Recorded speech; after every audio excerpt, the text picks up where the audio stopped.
Hello, and welcome back to the Modeling Success in Action podcast. I'm your host, Jessica, and today I am joined by just the warm and lovely Sidney Shindle. So, Sidney is a certified nutritionist with over a decade of experience in coaching and wellness. She helps people find balance in their lives by guiding them to achieve balance on their plates, using a step by step approach that leads to long lasting change. She sees clients both in person and online, working with a variety of goals from diabetes to pain management to sports nutrition. Sidney is dedicated to empowering individuals and organizations with the knowledge and tools necessary to develop and sustain a foundation of good health. Welcome, Sidney. Thank you. Thank you so much for having me. So great to have you here. So Sydney is excellent. I've had her come and speak to some groups that I facilitate with my weight loss clients and people who are wanting to have nutrition, even for managing sleep or stress and that kind of thing.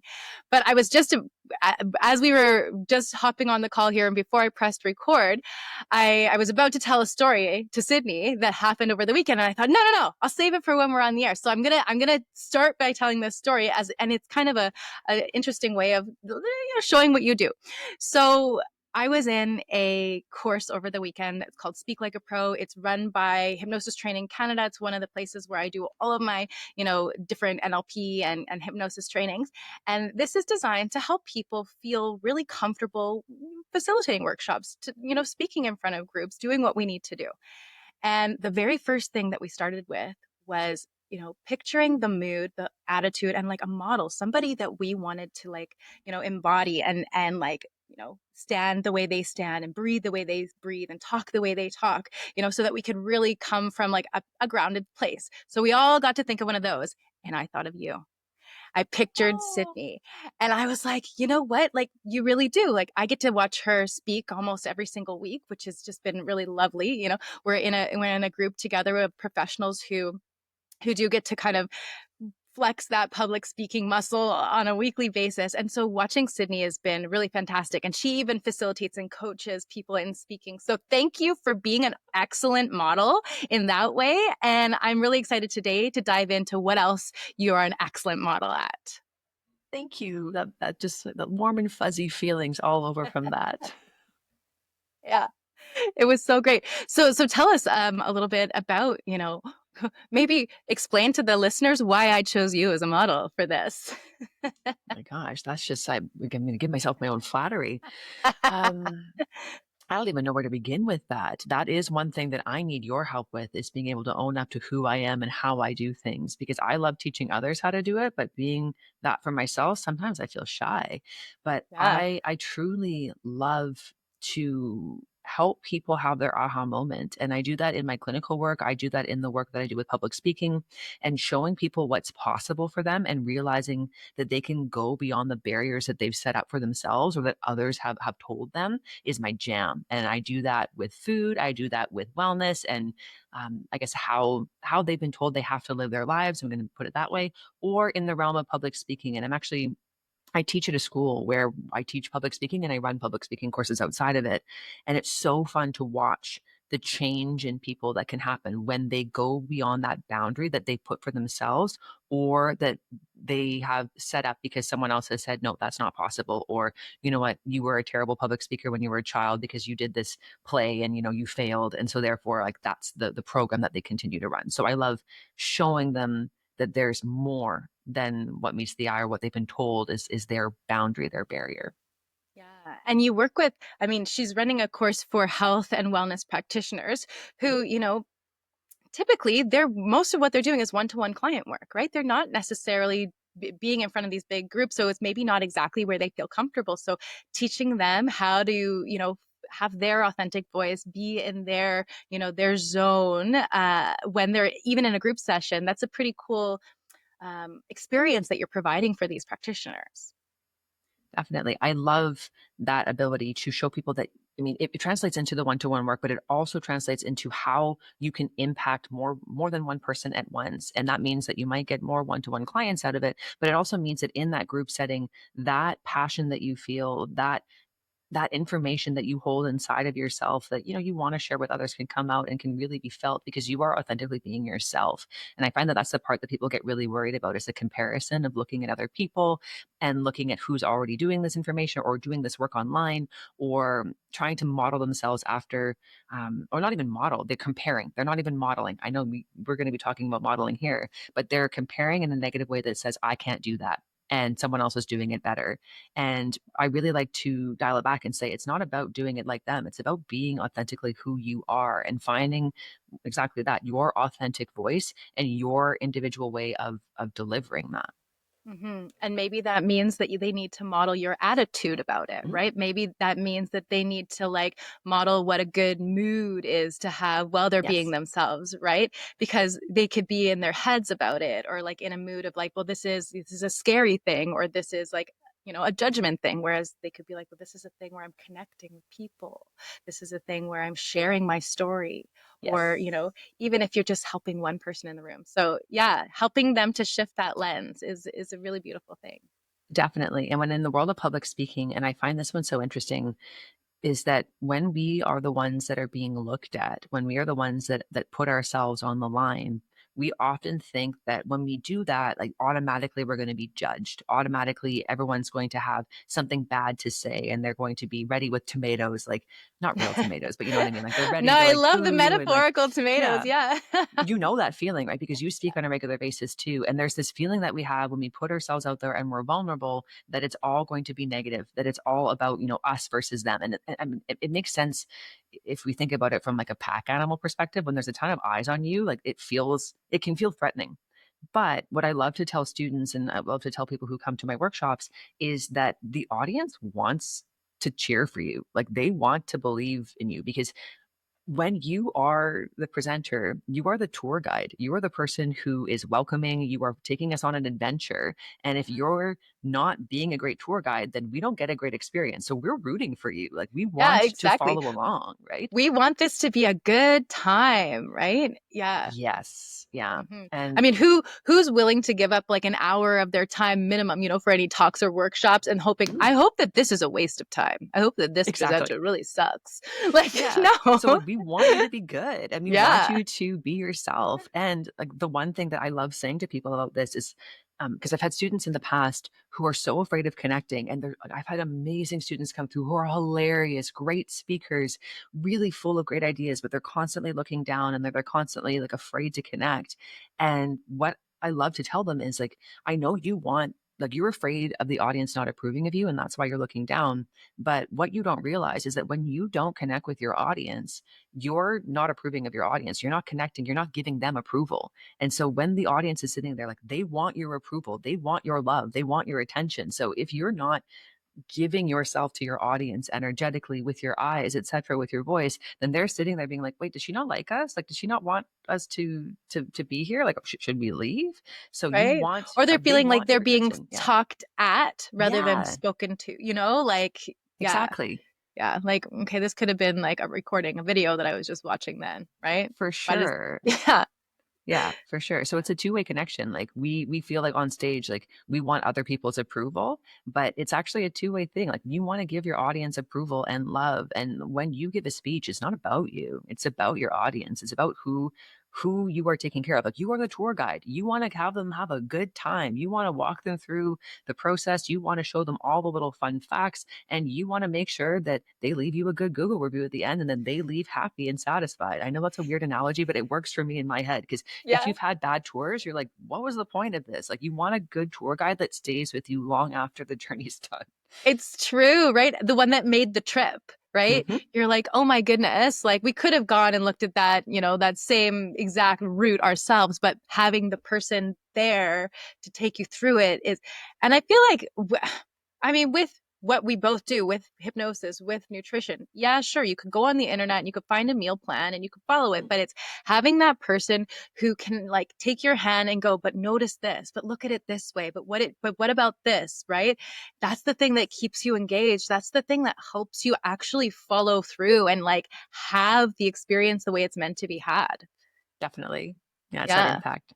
Totally. So we know that you public speak and you do this in corporate offices and you're helping bring nutrition there, but what about when you're doing one-to-one work? So like where do you start with people when you said, we're helping them find balance in their life, the balance on their plates? Like what is that, what's your way in? What's your methodology? What's the way you're looking at this? Because there's all kinds of approaches to this. There definitely are, and it took me a long time to find the process that worked well for me, and I think my background in coaching in sports really did help. Prior to this, I coached synchronized swimming. I still do, but I learned a lot from that in the context of when you coach, you're not in the water.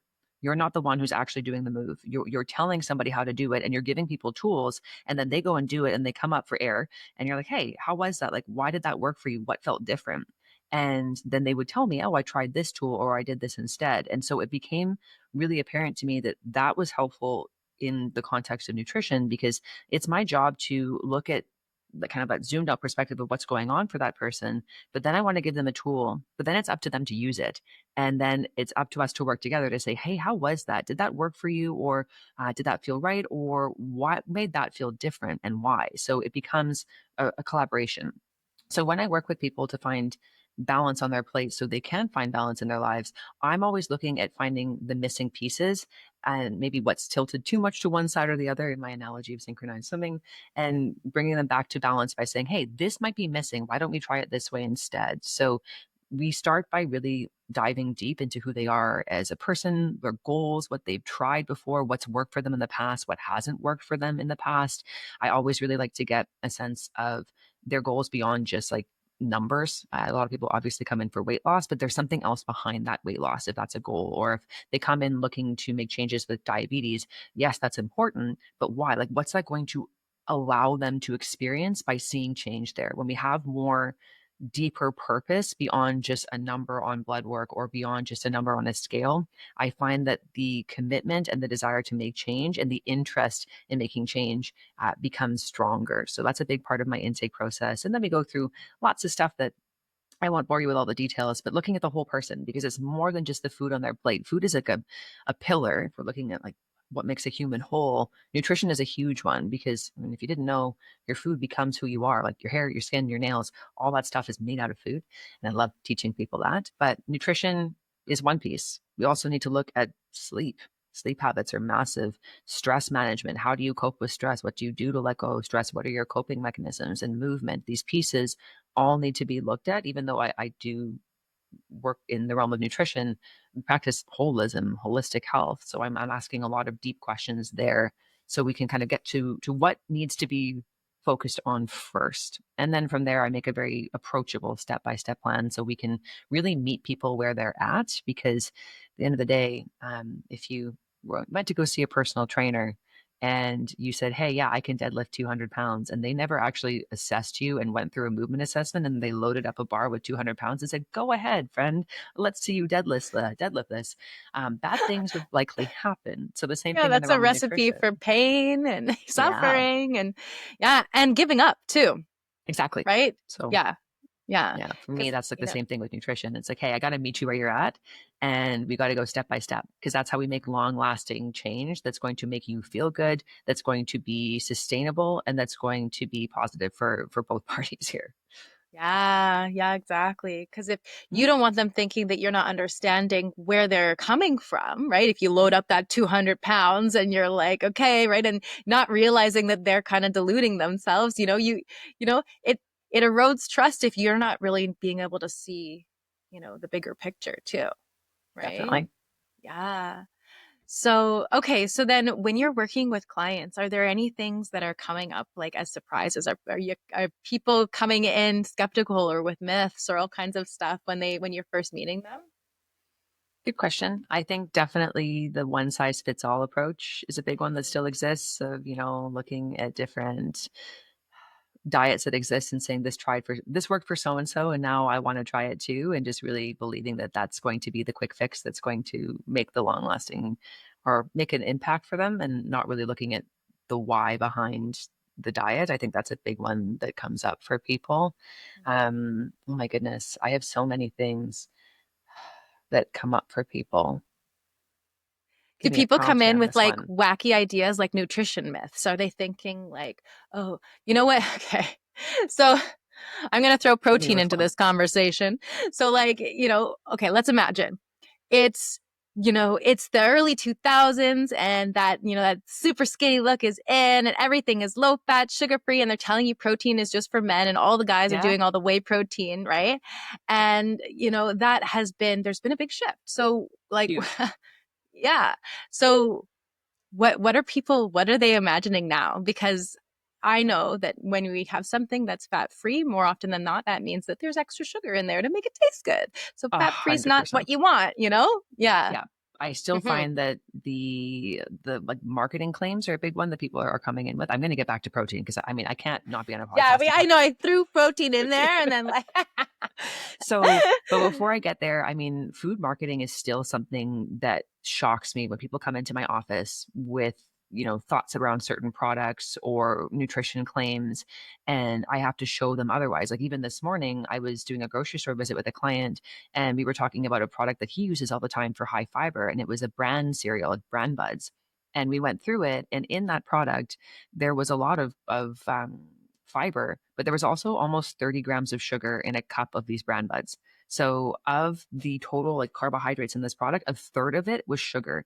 And the amount of sugar in this product was almost more than half of what's in a pop, even though this product is more like literally on the package says very high fiber, great for cholesterol management, etc. But it's all a marketing claim. So I still think that that's something that people are falling victim to, unfortunately, that I see time and time again in my practice is like not reading labels and really falling for the claims that are on packages, unfortunately. So it's a lot of reframing and teaching and educating on like how to empower yourself to read labels, not be fearful of them, but like really learn what's going on in a lot of these products because companies really don't have your best interest in mind, or many of them don't. Um, but yeah, with the trends, oh my goodness. So protein is now in everything. I was at a trade show on the weekend and there was like literally protein in everything. And sometimes now I think it's maybe even gone too far. But time and time again in my practice, one of the biggest things I see that's missing is protein. So protein is for everyone. It's not just for athletes. It's not just for bodybuilders. Protein is important for people who are 16 or 66 or 96. We need adequate levels of protein in our body to function. And I alluded to like protein or food becoming your body. Protein becomes hair, skin, nails. It becomes your immune cells. It becomes your digestive cells. It becomes your neurotransmitters like serotonin and dopamine and GABA. And outside of the fact that it's very important for structure and signaling, it also is very satiating and satisfying. And I find that in the realm of nutrition, I still see so many people coming into my practice, Jessica, who have this view and mentality around food of lack, of, okay, like tell me what I can't eat, or like I need to cut this out of my diet. And I always ask them to reframe, like, have you ever thought about what you should be eating? And for a lot of people, there's still this kind of aha moment of, oh, wait, no, I've only ever really seen about what not to eat. Like, I've been told this is bad for me, or I should avoid this, but not really about what we should be eating day in and day out. And that's where I really like to change that and look at the reframe of, no, if we focus more on what we should be eating on a regular basis, then we actually start to crowd out the stuff that isn't really serving us, so therefore, we spend time on abundance and positivity. And protein is part of that. But also, then there's less time in our day and less worry about eating things that are not so great for us because we already are so satiated and so nourished that we don't crave these things. Because if I mean, I'm speaking to someone who does this for work too. If you say don't do something, you're going to want to do it. So you have to reframe it. And that's where actually protein can be really helpful because it's so satiating. It helps to keep your blood sugar stable. So, You're so right. I mean, I'm just thinking to experiences like that because like I am the kind of person who I allow myself to eat sweets and desserts and I don't do it all the time, but I do it if I want to. But I yeah. don't want to that often. So like there'll be mornings or days when I'm like, "Ooh, maybe tonight I'll have like an ice cream or I'll make some cookies or something. Mhm. Ooh, that'll be cool. Yeah, I'll do that." And then you go through your day and you eat your lunch and you eat your dinner and after Mhm. dinner you're going, "Oh yeah, I was going to have ice cream." You're like, I don't I don't really want it, right? You're like, you're Yeah. full, you're happy, you're satisfied. You're like, ah, that was a nice idea, but meh. And you go to bed happy, right? And it's no big deal, right? Versus oh, that would be nice to have, but I shouldn't have it. I shouldn't have it. I shouldn't have it. You know what? I'd probably end up eating the ice cream before dinner if I was going at it that way. Yep. like that's what would happen. So it's kind of nice to go, let's make sure we eat what we need to eat. And if I still have room, right? And sometimes I have room for just one piece of chocolate, and that's great. Definitely. And I think that, yeah, it's the reframe of actually allowing yourself to eat. And I find a lot of times in my practice, I still have to show people that like that they should eat, and they should eat sometimes more than they think they should. And especially at the beginning of the day, because then that changes the evening gremlins that sometimes come out. I've had clients call them little like food gremlins that come out after dinner or like before dinner, and like the snacky gremlins come out.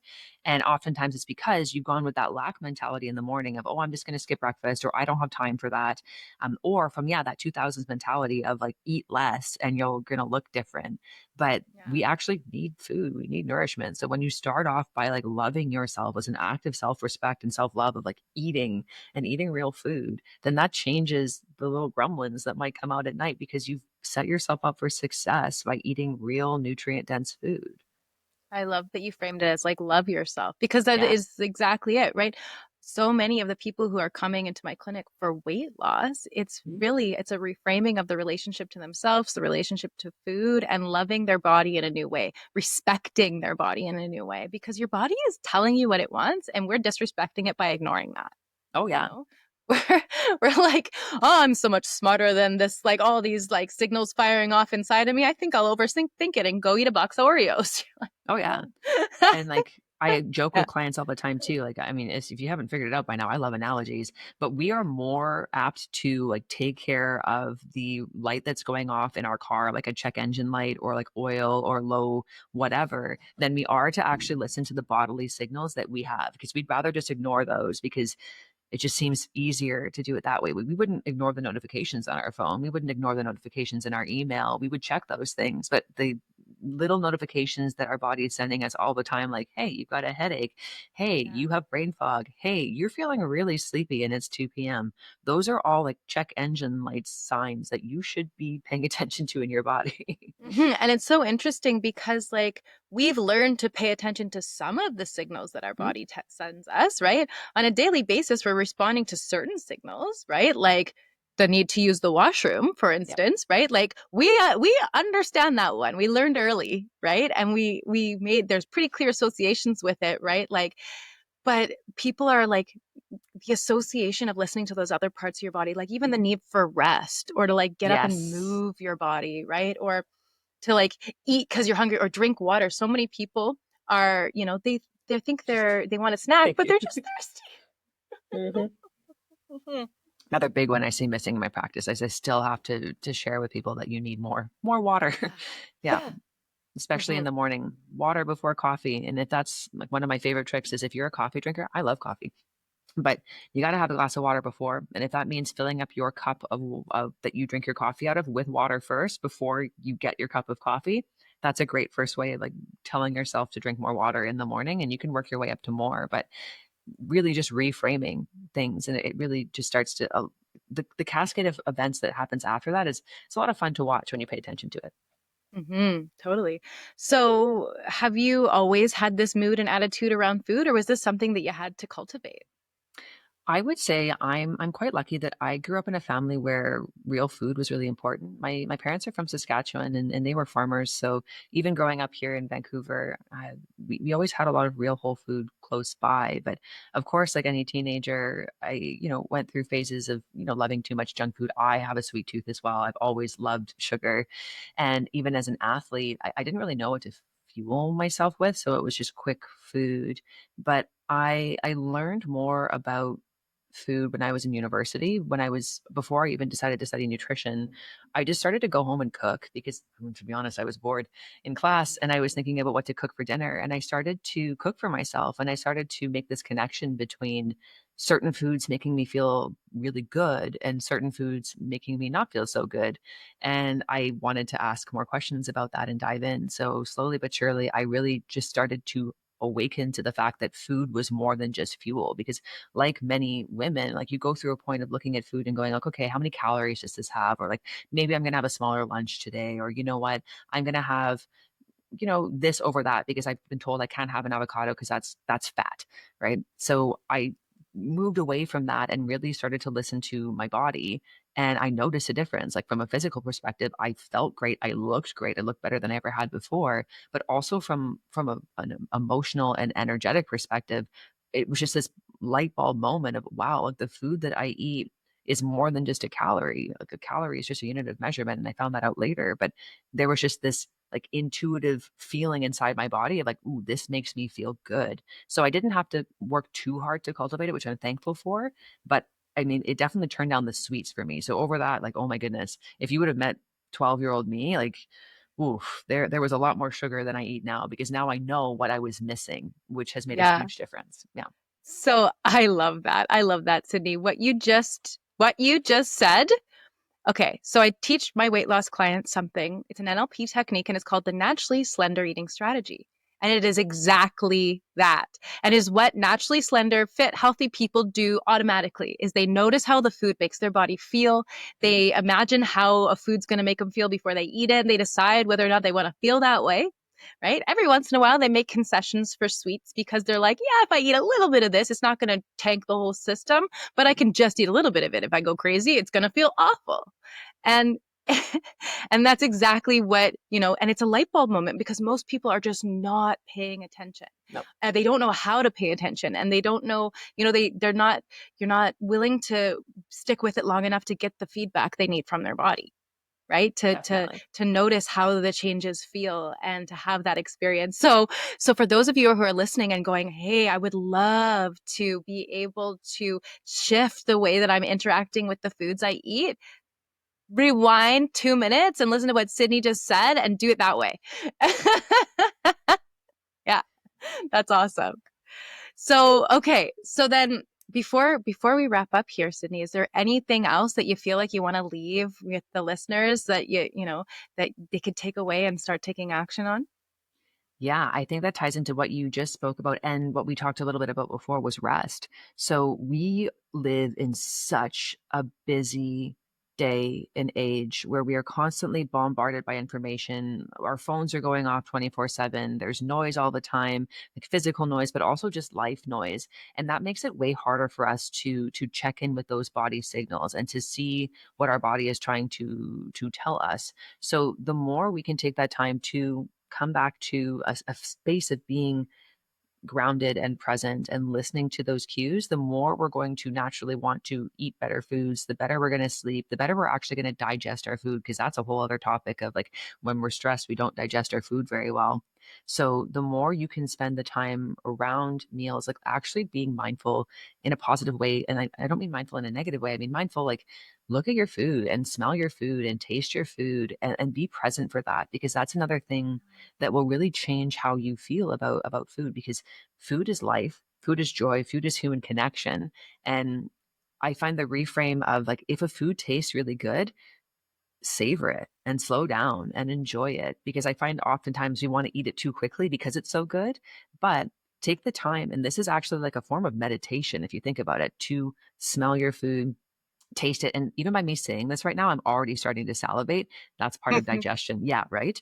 Fun Yeah. fact. So this changes how satiated you are after a meal. This changes how much you're likely to eat in a good way. And it also is an act of slowing your body down, and it can bring you back into a state of rest and digest. So be present, enjoy your meals, chew your food, talk about your meals with others, and disconnect while you eat. And it will really reframe what food means to you and how food makes you feel, and will really allow you to drop into your body to listen to the signals that it has to tell you about that meal. So that would be the last thing I'd love to leave people with. I love that. Savor your meals, guys. Savor your meals so you can savor your life. Yeah. Mhm. Awesome. Thank you. Thank you so much, Sydney. That was great. This has been really fantastic. I hope that everybody who tuned in here can walk away with a new appreciation of how to interact in life a little bit more like you. So if anyone wants to get a hold of Sydney or work with her, I'm going to leave all of her details in the caption of this podcast, so you can reach out. Like I said, she does one-to-one, she does group workshops, and yeah, she's just fantastic. So thank you again, Sydney. This was great. Thanks for having me. It was a ton of fun.